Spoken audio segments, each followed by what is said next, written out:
भारतीय वायुसेना का एक सुखोई 30 MKI लड़ाकू विमान हादसे का शिकार हो गया और विमान में सवार दोनों पायलटों की मौत हो गई है।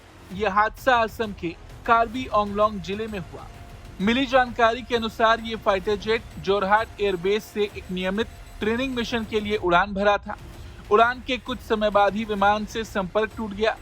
बताया जा रहा है कि शाम करीब 7:42 पर विमान से आखिरी बार संपर्क हुआ था, जिसके बाद ये रडार से अचानक गायब हो गया।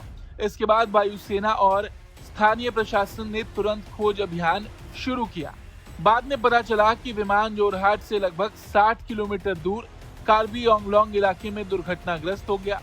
हादसे की सूचना मिलते ही सेना, पुलिस और राहत दल मौके पर पहुंच गए। वहीं वहां के स्थानीय ग्रामीणों का कहना है कि उन्होंने आसमान में एक विमान को नीचे की ओर तेजी से आते देखा और कुछ ही देर बाद तेज धमाके की आवाज सुनाई दी। इसके बाद इलाके में मलबा बिखरा हुआ मिला। भारतीय वायुसेना ने पायलट की पहचान स्क्वाड्रन लीडर अनुज और फ्लाइट लेफ्टिनेंट पूर्वेश दुराकर के रूप में की है। वायुसेना ने अपने आधिकारिक संदेश में कहा कि भारतीय वायुसेना के सभी कर्मी इस दुख की घड़ी में शोक संतप्त परिवारों के प्रति गहरी संवेदना व्यक्त करते हैं और उनके साथ मजबूती से खड़े हैं। आपको बता दें, सुखोई 30 MKI भारतीय वायुसेना के सबसे आधुनिक लड़ाकू विमानों में गिना जाता है। ये 2 सीटों वाला लंबी दूरी का फाइटर जेट है, जिसे मूल रूप से रूस की सुखोई कंपनी ने विकसित किया था।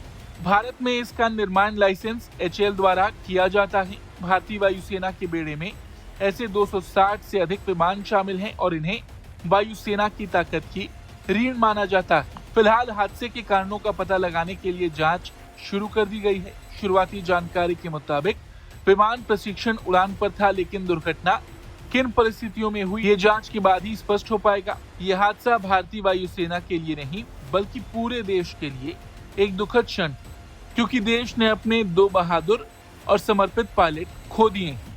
Bureau report, Bharat.